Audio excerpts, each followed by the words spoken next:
En tu camino presenta Cimentando nuestra fe con el padre José de Jesús Aguilar Valdés, la voz amable de la radio.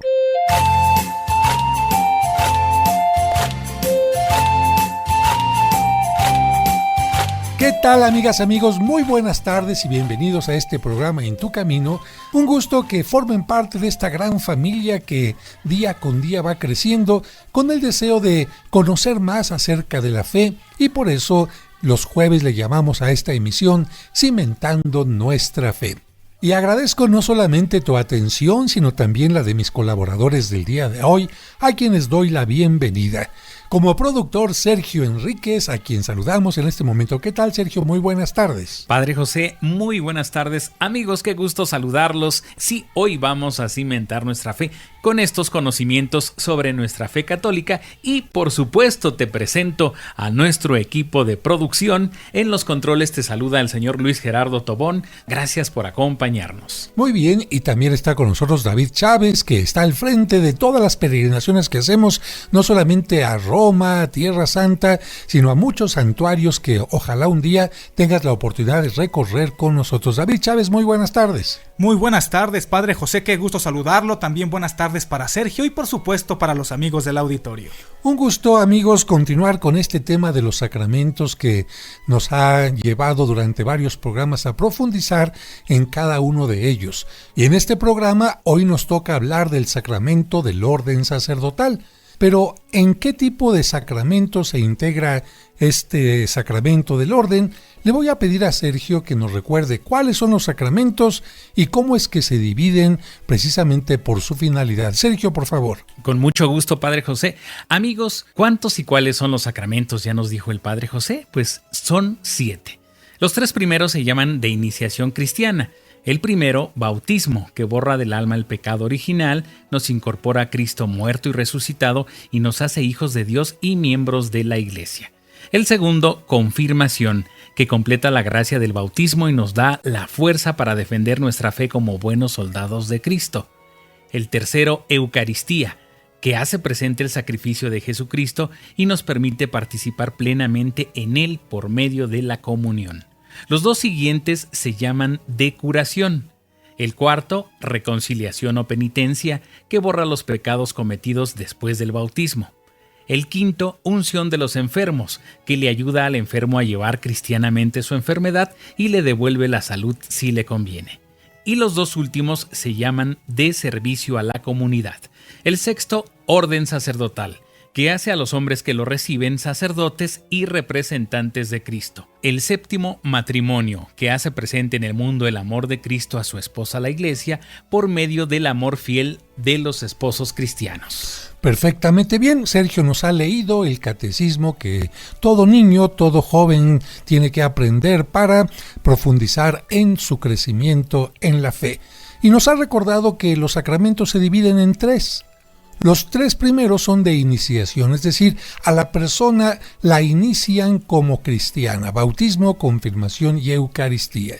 Después tenemos 2 sacramentos que nos sirven como medicina, como purificación, como ayuda, porque cada uno de nosotros podemos caer en el pecado, y precisamente estos nos pueden ayudar, y estos son el de reconciliación, penitencia o confesión, como le llaman algunos, y la unción de los enfermos, que especialmente ayuda a quienes están pasando por un momento difícil, porque tú sabes que en la enfermedad muchos tienden a renegar, a sentir que Dios les abandona, o bien incluso a negar totalmente la fe. Por eso son sacramentos que se consideran como medicinales. Y los 2 últimos, sacramentos de servicio, porque tanto en el matrimonio, a través del amor, se sirve a la comunidad, se sirve a la pareja, se sirve a los hijos, o también en el orden sacerdotal se realiza un servicio a la comunidad.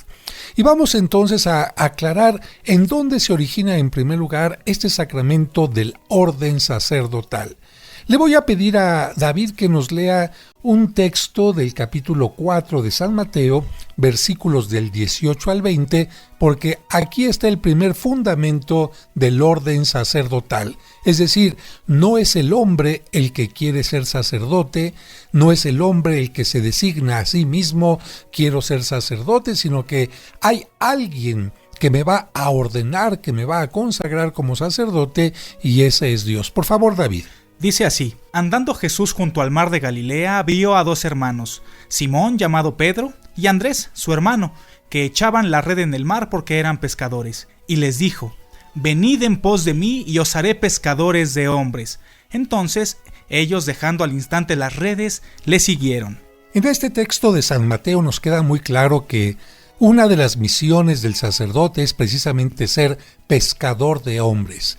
No se trata únicamente de ir y enseñar la palabra de Dios, sino especialmente de pescar a las personas, de acercarlas a Dios, de atraerlas a través de algunos servicios que vamos a tocar más adelante. La Sagrada Escritura nos deja muy en claro que Jesucristo tuvo muchísimos discípulos. Ni siquiera menciona el número de cuántos discípulos tuvo, porque discípulo era cualquier persona que temporalmente o permanentemente seguía a Jesucristo para escucharlo. Pero una cosa es que los discípulos eligieran a Cristo para seguirlo, y otra cosa era que Cristo eligiera de entre sus discípulos solamente a algunos para darles una misión muy en particular. Vamos a escuchar ahora, en la voz de David nuevamente, un testimonio que San Lucas nos narra a partir del capítulo 6, versículos del 13 al 16. En este texto, San Lucas nos deja muy claro que no es lo mismo ser discípulo que ser apóstol. Recuerda, discípulo es quien sigue a Cristo. Apóstol es aquel elegido por Cristo para que esté cerca de Él, para que sea testimonio de sus milagros, para que escuche sus palabras, para que escuche más ampliamente una explicación de lo que Cristo predica y sobre todo para que después, nombrados por Él como sus discípulos, apóstoles más importantes en la tierra, continúen su misión en el mundo. David, por favor. Cuando se hizo de día, llamó a sus discípulos y de ellos escogió a 12, a quienes también llamó apóstoles. A Simón, al cual también llamó Pedro, y a su hermano Andrés, a Jacobo y a Juan, a Felipe y a Bartolomé, a Mateo y a Tomás, a Jacobo hijo de Alfeo y a Simón llamado el Celote, a Judas hijo de Jacobo y a Judas Iscariote, que también llegó a ser el traidor. Como pueden ver, este texto dice: al día siguiente, cuando amaneció. ¿Qué hizo Jesús toda la noche antes de llamar a los discípulos, antes de llamar a sus apóstoles? Lo que hizo fue estar haciendo oración. Eso significa que Cristo mismo le pidió a Dios, a su Padre, que le concediera los mejores apóstoles. Y claro, entre ellos uno le habría de fallar, pero no fue un problema de Cristo. Cristo lo invitó para que lo siguiera. Lamentablemente, este apóstol lo traicionó. Y esto es lo que sucede también en la historia de la Iglesia. Dios puede llamar a algunas personas para que sean sus apóstoles, para que vayan por todo el mundo realizando la misión sacerdotal, y si lamentablemente algún sacerdote reniega de su profesión, vamos a llamarle así, reniega de su vocación, de su llamado, en este caso no es Dios el que está mal, es simplemente aquel sacerdote que no supo comprender, no supo aquilatar o no supo ser responsable de este llamado tan importante que Dios le da. Así que nos queda muy claro, el ser sacerdote no es una profesión únicamente, el ser sacerdote no es una ocupación, el ser sacerdote no depende de la persona únicamente, sino depende del llamado de Dios. Y podemos decir que este llamado puede surgir incluso desde que la persona está en el vientre de su madre, porque nos dice la lectura del profeta Isaías: desde que estabas en el vientre de tu madre, yo te llamé para que fueras profeta, yo te llamé para que tuvieras una vocación. La vocación sacerdotal es igual que otras vocaciones, como la vocación al matrimonio, una vocación al servicio. Desde que nosotros estamos en el vientre de nuestra madre, Dios quiere que tengamos una vocación para servir a los demás de acuerdo a nuestras propias aptitudes, a nuestros propios gustos. Y ser médico, ser maestro es una vocación, pero también sacerdote es tener una vocación muy particular. Cristo llamó a los apóstoles para que fueran también pescadores de hombres. Bueno, un pescador para dedicarse a esto, para dedicarse a este oficio, necesita que alguien lo prepare, que le ayude a saber cómo se manejan las redes, cómo se reparan, cómo se lanzan, cómo se recogen, cómo se maneja una barca. Cristo, si bien llama a los apóstoles para que sean pescadores, también tendrá que darles una preparación especial. Por eso los quiere cerca de Él, para que vean sus obras prodigiosas, para que aprendan cómo se hace oración, para que entiendan perfectamente el significado de las parábolas, y esto nos habla de una relación profunda. Los apóstoles se van a convertir sobre todo en testigos. No son personas que escucharon desde lejos las palabras de Cristo, sino que son testigos de todo esto. Vamos ahora nosotros a decir, Jesucristo tenía que darles una fuerza especial también a estos hombres para que pudieran ser semejantes a Él. Esta fuerza no se la podía dar antes de su muerte y resurrección. Antes de la muerte y resurrección les podía dar enseñanza, testimonio, pero no podía darles el Espíritu Santo. Sin embargo, ya en la última cena, Jesucristo les aclara perfectamente que ellos van a tener una misión, sobre todo en el aspecto de los sacramentos, porque en la última cena, antes de darles la responsabilidad de que celebren en nombre suyo la Santa Misa, cuando les dice, tomen y coman este pan, este vino, y hagan esto en memoria mía, antes de esto les enseña el mandamiento del amor, es decir, un sacerdote de Cristo no podrá celebrar la misa ni tampoco los otros sacramentos si antes no trata de poner en práctica el mandamiento del amor. Pero además de esta petición, en la que Cristo ya va ordenando a los apóstoles como sacerdotes, tendrá que darles un espíritu en forma particular. ¿Y cuándo les da Cristo este Espíritu Santo que todo sacerdote debe de tener para celebrar los sacramentos? ¿Cuándo les da Cristo este primer Espíritu Santo para que los apóstoles puedan actuar en nombre suyo? Vamos a escuchar nuevamente a David con el capítulo 20 de San Juan, versículos del 19 al 23, porque algunos piensan que fue en Pentecostés. Y si pones mucha atención, resulta que no es en Pentecostés, sino que es exactamente el mismo día en que Cristo resucita, porque a partir de su resurrección Jesucristo tiene el poder, porque es Señor de los señores, ha vencido a la muerte. Y los sacramentos y la acción del Espíritu Santo sobre las personas es precisamente para ayudarles a vencer a la muerte y al pecado. Te escuchamos, David, por favor. Al atardecer de aquel día, el primero de la semana, estando cerradas por miedo a los judíos las puertas del lugar donde se encontraban los discípulos, se presentó Jesús en medio de ellos y les dijo: «La paz esté con ustedes». Dicho esto, les mostró las manos y el costado. Los discípulos se alegraron de ver al Señor. Jesús les dijo otra vez: «La paz esté con ustedes. Como el Padre me envió, también yo os envío». Dicho esto, sopló sobre ellos y les dijo: «Recibid el Espíritu Santo. A quienes perdonen los pecados les quedarán perdonados, y a quienes no se los perdonen les quedarán sin perdonar». Con este texto nos queda muy claro que el mismo día de la resurrección, o mejor dicho, por la noche del día en que Cristo resucita, Él se les aparece a los apóstoles antes que a nadie, antes que a cualquier discípulo, y sopla sobre ellos un aliento especial como diciendo: estamos en una nueva creación. Yo los estoy creando nuevamente, ya no eres tú, Pedro, ya no eres Juan, ya no eres Tomás, ahora son nuevas personas. Son nuevos seres, estoy haciendo un cambio ontológico en ustedes porque están siendo nuevos Cristos.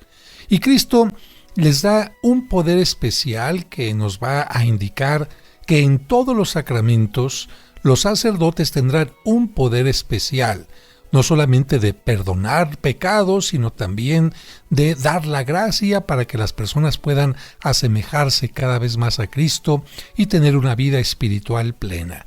Jesucristo les da este poder de perdonar, pero también les dará el poder de ser Él mismo en cada uno de los apóstoles. Evidentemente, Cristo ya había preparado a los apóstoles para este momento, porque antes de su muerte, en varias ocasiones los mandó a predicar, para que se fueran entrenando. Y en una de esas ocasiones Jesucristo incluso les decía que tendrían poderes especiales, porque nos dice San Marcos capítulo 16 versículos del 15 al 18 que Jesucristo les dijo: impondrán las manos a los enfermos y estos sanarán. Es decir, ya desde antes de que Cristo muriera y resucitara, Cristo les había advertido que tendrían poderes más allá de lo humano. Tendrían poderes sobrenaturales que Dios haría descender sobre ellos. Este poder empieza a descender sobre los apóstoles el día de la resurrección, pero nos dice también el libro de los Hechos de los Apóstoles que va a llegar a tener una plenitud, particularmente el día de Pentecostés. A los 50 días de la resurrección, 10 días después de que Cristo había subido a los cielos y les había dicho que estaría con ellos hasta el final de los tiempos, y también les había mandado bautizar a todas las naciones porque la salvación de Dios es para todos los hombres, Cristo desaparece físicamente, pero el día de Pentecostés ya enviará sobre los apóstoles y sobre algunas mujeres que les acompañaban el don de la plenitud del Espíritu Santo. Fue así como los apóstoles se dieron cuenta que si Cristo ya no estaba físicamente en el mundo, ahora les tocaba a ellos ser las manos de Cristo, la voz de Cristo, los ojos de Cristo, el corazón de Cristo, y empezaron a vivir plenamente su sacerdocio. Lamentablemente, uno de los apóstoles había fallado y como Cristo había querido que hubieran 12 apóstoles, los 11 se reunieron y dijeron: vamos a ocupar el lugar que quedó vacío. Y los 12, después de hacer oración, como Cristo les había enseñado, designan a Matías como el apóstol que va a ocupar el lugar. ¿Y cómo lo designan? A través de la oración. Pero ¿cómo le dan este poder? Bueno, le piden a Dios, ellos ya de alguna manera tienen contacto directo con la divinidad, le piden a Dios que haga descender sobre Matías su espíritu. ¿Y qué gesto hacen?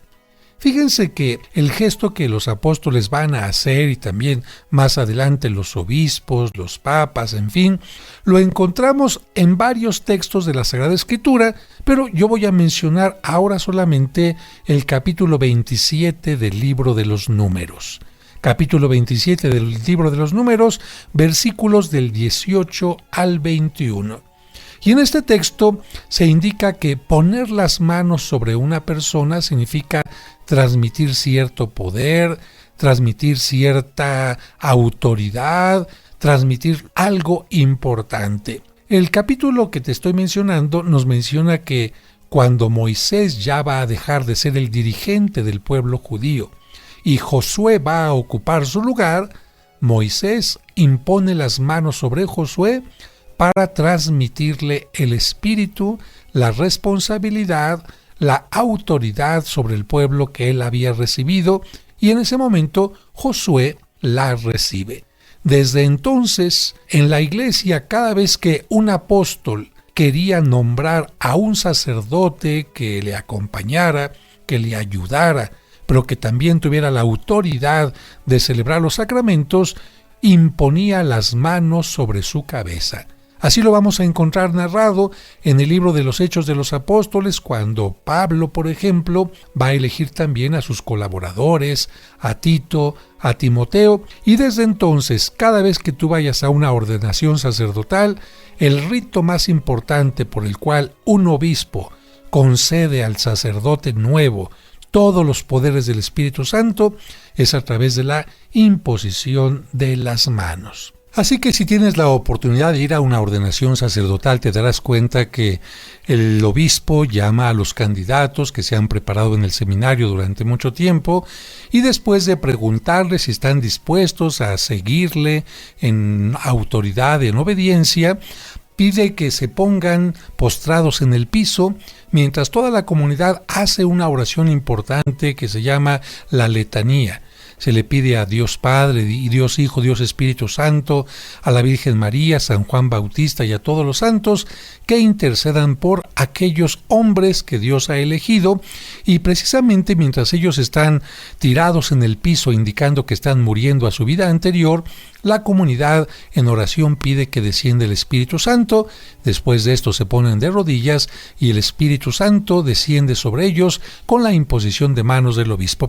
Y bueno, una vez ya que Cristo estaba presente en el mundo a través de sus sacerdotes, concretamente los apóstoles, ellos también empezaron a servirse de muchos que tenían interés de predicar la palabra de Dios, que sentían el llamado de Dios, y los apóstoles pues los iban probando, y cuando veían que alguien estaba fuerte en la fe, que había madurado en la fe, entonces lo nombraban sacerdote.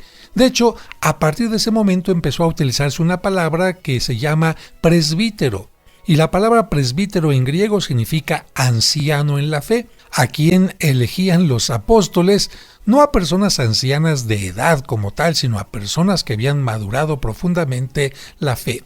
Y para distinguir entre ahora el apóstol, que era el encargado de una comunidad, el presbítero, que tenía cierta autoridad también, y un ayudante que podía ayudarle al apóstol y al presbítero, se empezó a hablar de grados en el sacerdocio. El apóstol, podemos llamarle así, era el inspector. Inspector se dice en griego episcopo, o le decimos ahora obispo.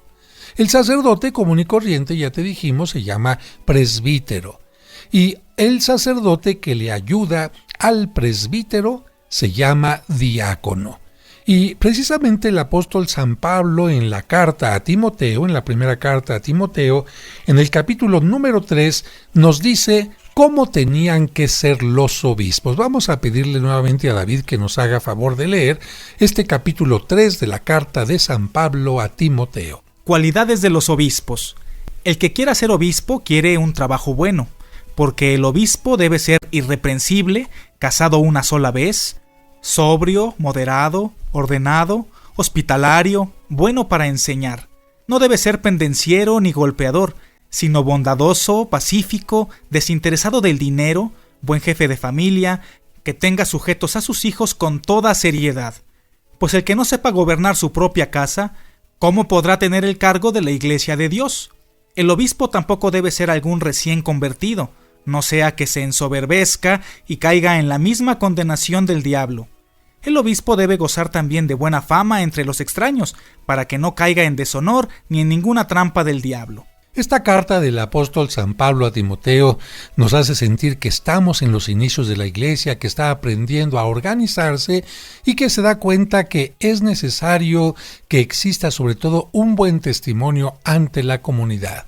Si pusiste atención, seguramente te llamó la atención que San Pablo dijera que el obispo debería ser casado una sola vez. Sí, porque al principio de la Iglesia muchos de los obispos, sacerdotes, estaban casados.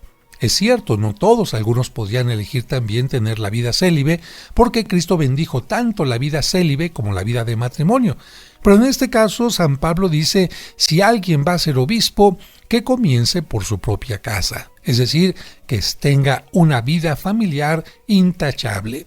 Y cuando los apóstoles vieron la necesidad de contar con una ayuda, especialmente de caridad, de entrega de despensas a las viudas, a los huérfanos, tuvieron que elegir a algunos ayudantes porque estas personas, las viudas, los huérfanos, se quejaban de que por andar predicando los apóstoles estaban descuidando darles el sustento cotidiano, y los apóstoles dijeron, a ver, sí es importante que tengan este aspecto del alimento, del acompañamiento, pero nosotros tenemos la imperiosa necesidad de ir predicando más y más y más para que crezca la comunidad, y por eso vamos a designar a algunas personas que van a tener el grado del sacerdocio, pero van a llamarse diáconos.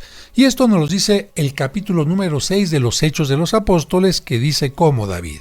Se nombra a 7 ayudantes. En aquel tiempo, como el número de los creyentes iba aumentando, los de habla griega comenzaron a quejarse de los de habla hebrea, diciendo que las viudas griegas no eran bien atendidas en la distribución diaria de ayuda. Los 12 apóstoles reunieron a todos los creyentes y les dijeron, No está bien que nosotros dejemos de anunciar el mensaje de Dios para dedicarnos a la administración. Por eso, hermanos, busquen entre ustedes 7 hombres de confianza, entendidos y llenos del Espíritu Santo, para que les encarguemos estos trabajos. Nosotros seguiremos orando y proclamando el mensaje de Dios. Todos estuvieron de acuerdo y escogieron a Esteban, hombre lleno de fe y del Espíritu Santo, y a Felipe, a Prócoro, a Nicanor, a Timón, a Parmenas y a Nicolás, uno de Antioquía que antes se había convertido al judaísmo. Luego los llevaron a donde estaban los apóstoles, los cuales oraron y les impusieron las manos. El mensaje de Dios iba extendiéndose y el número de los creyentes aumentaba mucho en Jerusalén. Incluso muchos sacerdotes judíos aceptaban la fe. Es interesantísima esta parte del libro de los Hechos de los Apóstoles porque nos va indicando cómo aumenta el número de cristianos, pero afortunadamente también Dios va inspirando a los apóstoles para que vayan poniendo una organización. Y de esta manera ya nos queda muy claro que los obispos fueron en primer lugar los apóstoles y después aquellos que quedaban como autoridad en un determinado lugar. Después quedan también en un segundo grado los presbíteros y en un tercer grado los diáconos. Si tú me preguntas ahora qué hace un obispo, pues el obispo es el encargado de toda una comunidad, de toda una diócesis o arquidiócesis, y el obispo puede dar absolutamente los 7 sacramentos a quienes se lo pidan. El presbítero, en cambio, no puede dar los 7 sacramentos. El presbítero no puede dar ni la confirmación, ni tampoco puede ordenar a otro sacerdote. Esta es una cuestión que solamente el obispo. Y el diácono solamente puede administrar 2 sacramentos. Puede bautizar y también puede dar el matrimonio, pero el matrimonio sin misa. Así que los sacerdotes tienen 3 grados, vamos a decirlo así: el obispo, el presbítero y el diácono. Estos tienen que recibir la ordenación sacerdotal en un rito que está prescrito por la Iglesia. Pero también San Pablo nos va a decir cómo deben de ser las características de los diáconos, y vamos a escuchar ahora a San Pablo en su carta a Timoteo, que nos dice cómo debe de ser un diácono. Asimismo, los diáconos deben ser hombres respetables que no sean de 2 caras, ni bebedores de mucho vino, ni interesados a sórdida ganancia. Deben ser hombres que guarden el misterio de la fe con una ciencia pura, que primero se les pruebe y luego ejerzan su ministerio si son irreprochables. De la misma manera que sus mujeres sean decentes, que no sean habladoras, que sean sobrias y fieles en todas las cosas, que los diáconos sean casados una sola vez, buenos padres de familia, buenos gobernantes de sus casas. Los que hayan desempeñado bien su ministerio se ganan un buen lugar y mucha autoridad en la fe que es en Cristo Jesús. Como ven, San Pablo también está dando esta carta, porque hay que imaginarnos que San Pablo, cuando escribe esto, está hablando con su comunidad, está dándoles un consejo, está haciéndoles sentir cercano. A veces cuando hacemos estas lecturas las hacemos como muy solemnes, pero San Pablo está platicando, haciendo cercano su ministerio a la gente. Y San Pablo insiste, a ver, señores, si un diácono tiene una mujer, que la mujer no esté de chismosa, de metiche, echando a perder el trabajo del diácono. Por eso San Pablo llega a estos detalles también. Y lo mismo que le decía a Timoteo acerca del obispo, le dice acerca del diácono. Ten cuidado a quién vas a elegir como ayudante, porque si tu ayudante, en lugar de ayudarte a tener una buena imagen, un buen trabajo, va a echar a perder tu trabajo, pues entonces, ¿qué ayudante estás teniendo? Desde entonces tenemos nosotros en la Iglesia, repito, el grado de obispo, el grado de presbítero y el grado de diácono. Sea el grado cualquiera que tengan, tienen que tener estas características: liderazgo, es decir, están llamados a dirigir a la comunidad. Después, un aspecto profético. Tanto el obispo, el presbítero como el diácono tienen que predicar la palabra de Dios, tienen que llevar el evangelio. El tercer punto es el litúrgico, es decir, los sacerdotes tienen que celebrar los sacramentos, cada uno de acuerdo a sus posibilidades, como hemos dicho, porque el diácono no puede celebrar todos los sacramentos y el obispo sí. Y el otro aspecto complementario es la caridad. Es decir, el obispo, el presbítero y el diácono tienen que tratar de ayudar a que la gente sienta el amor de Dios Si tiene hambre, pues con alimento. Si tiene necesidad de ser escuchado, con la escucha. Si tiene necesidad de organizarse para encontrar ayuda en los problemas sociales, también el sacerdote tiene que trabajar en esta área de la caridad. Se equivocan aquellas personas que piensan que el sacerdote todo el día se la pasa celebrando misas, porque eso sería únicamente tener la actividad litúrgica. El sacerdote también tiene que desempeñar el área de la caridad y la pastoral profética, como por ejemplo en mi caso, a través de la radio, estoy predicando el Evangelio, estoy hablando de Dios, y esto permite que más gente pueda después participar en la liturgia. ¿Cómo va a haber gente en la misa, en la liturgia, si el sacerdote no les ha enseñado quién es Dios y por qué hay que acercarse a la Santa Misa? ¿Cómo va a haber gente en la liturgia si hay gente necesitada, que tiene hambre, que tiene necesidad de escucha, y el sacerdote no hace sentir la presencia de Cristo? Así que toma en cuenta liderazgo, actividad profética, actividad litúrgica y también la actividad en la caridad. Y en los primeros tiempos, el obispo era el que se encargaba de ir preparando a quien quería ser sacerdote. Pero cuando fue creciendo cada vez más y cada vez más el número de cristianos, llegó la necesidad de preparar un sitio especial para que todos los candidatos al sacerdocio estudiaran en ese lugar. Y a ese lugar se le llamó el lugar donde se ponen las semillas de la vocación, semillero o seminario. Y estos seminarios empezaron a existir especialmente en el siglo XVI, ya muy bien organizados, y es lo que conocemos nosotros como los seminarios conciliares, precisamente porque surgieron del Concilio de Trento. ¿Qué necesita una persona para entrar al seminario? Pues en primer lugar, entrar libremente, nada de que es que mi abuelita quiere que yo sea cura, es que mi mamá quiere que yo sea cura. Y además pasar un examen, porque resulta que me meto al seminario porque tuve una decepción amorosa. Tampoco. Hay un examen psicológico, hay un examen de actividades, de actitudes, y una vez que la persona es admitida, tendrá que estudiar 4 años de filosofía, concretamente sacar la licenciatura en filosofía. Después de estos 4 años de filosofía que le ayudarán a entender qué es lo que piensa el hombre desde los inicios de la historia, estudiará 4 años de teología con estudios sobre Sagrada Escritura, sobre pastoral, sobre cómo se atiende a la gente, en fin. Y después de estos 8 años de preparación, 1 año más de experiencia ya completa en una parroquia, porque a lo largo de estos 8 años anteriores, el seminarista tendrá que ir a distintas parroquias para ayudar a los catequistas, para ayudar a los grupos juveniles, etc. Pero para entrar al seminario también se le pide a el joven que tenga una persona que sea su aval, es decir, que su propio párroco o un sacerdote que le conozca le haga una carta de presentación y de buena conducta. No todas las personas que entran al seminario llegan a ordenarse.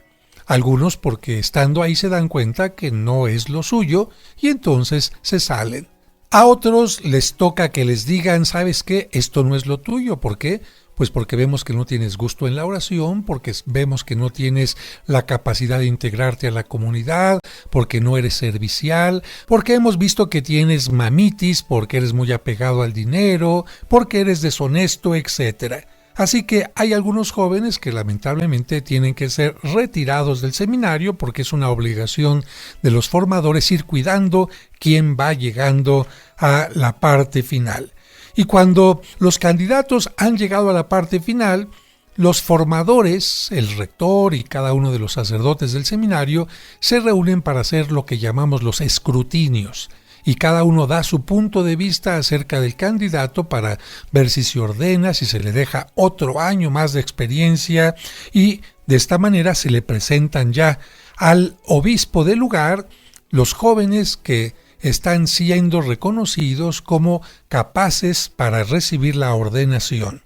Se elige una fecha para que la comunidad que ha visto crecer a aquel joven, su familia, los compañeros del seminario, etc., acudan a esta misa, y en esta misa el obispo acompañado de sus obispos auxiliares, impondrá las manos sobre los candidatos para darles la ordenación sacerdotal. Pero antes de esto, a lo largo del seminario hay algunas etapas que indican que van bien los candidatos. Y más o menos en el tiempo de la filosofía se les da el ministerio del lectorado. Ya en forma oficial pueden leer la palabra de Dios. Más adelante se les da el ministerio del acolitado. Significa que ya pueden preparar lo necesario para la misa, preparar el altar y también preparar a la gente para que pueda acercarse a recibir la comunión a través de pláticas y muchas cosas más. Después, cuando falta un año antes de la ordenación ya presbiteral, se les ordena como diáconos para que puedan celebrar ya el bautismo, los matrimonios y finalmente se les da la ordenación sacerdotal. Así que esto es algo que nosotros tenemos que conocer y por eso hemos dedicado este programa para que tú tengas esta información. Y solamente yo quisiera decir lo siguiente: se puede servir a Dios en el sacerdocio en distintas maneras. Así como se puede servir en una comunidad de muy altos ingresos y el sacerdote tiene que hablarles de acuerdo a su nivel intelectual, de social, de necesidades, también el sacerdote tiene que estar dispuesto a servir en medio de las comunidades más pobres. Y también puede ejercer su ministerio en el lugar donde creció en su propia ciudad o también puede ejercer su ministerio en otro lugar. Por eso existen sacerdotes, por ejemplo, combonianos, que se van a prestar su servicio a África, a tierras de misión. Existen sacerdotes franciscanos que además de celebrar la misa a su propia comunidad, pues también dan su servicio en capillas edificadas por la propia comunidad franciscana. Hay sacerdotes dominicos, hay sacerdotes jesuitas, hay sacerdotes carmelitas, hay sacerdotes agustinos, hay sacerdotes legionarios de Cristo, hay sacerdotes del Opus Dei, hay sacerdotes del Espíritu Santo y una gran cantidad de sacerdotes que van rigiéndose de acuerdo a su propia comunidad religiosa. ¿Algún comentario, David? Pues solo que con esto, Padre José, amigos del auditorio, pues nos queda un panorama mucho más claro de lo que en realidad es un sacerdote, porque a veces pensamos que las actividades que tienes es cuando lo vemos en la misa de los domingos y vemos que su panorama es mucho, pero mucho más amplio y que además está sujeto también a alguna autoridad, que es el obispo y que debe cumplir con muchas características. Acabas de tocar un punto muy importante que yo quiero señalar. Cuando la comunidad vea que su sacerdote se está perdiendo, que su sacerdote tiene motivos para que la gente se queje, para eso existe esta autoridad llamada obispo.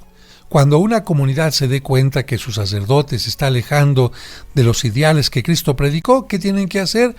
Unidos en comunidad, hacen una carta firmada por toda la comunidad y se la entregan al obispo encargado del lugar. No vayan con el sacerdote vecino, con el sacerdote que les cae bien, con el vicario, si es que el cura está mal, el párroco, en fin. Para eso la autoridad más importante es el obispo.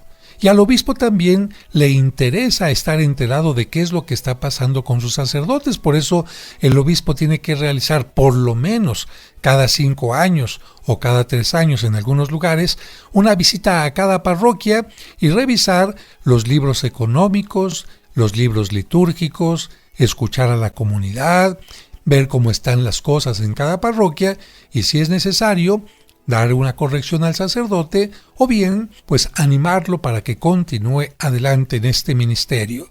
Y otra cosa muy importante con la que quiero terminar es que el ministerio del sacerdocio termina hasta la muerte. Si bien los obispos pueden retirarse cuando cumplen 75 años, los sacerdotes, los presbíteros, no tenemos retiro sino hasta que morimos, o bien la enfermedad nos impide seguir trabajando, o bien la capacidad de memoria. Por eso yo te invito a que ores siempre por tus sacerdotes y para que nunca falten vocaciones sacerdotales. Muchas gracias, David Chávez. Padre José, muchas gracias, muy buenas tardes, amigos del auditorio, que tengan muy buena tarde. Y gracias también a nuestro productor Sergio Enríquez. Padre José, muchas gracias. Amigos, los esperamos en nuestro próximo programa de Cimentando Nuestra Fe. En tu camino presentó Cimentando Nuestra Fe con el Padre José de Jesús Aguilar Valdés, la voz amable de la radio.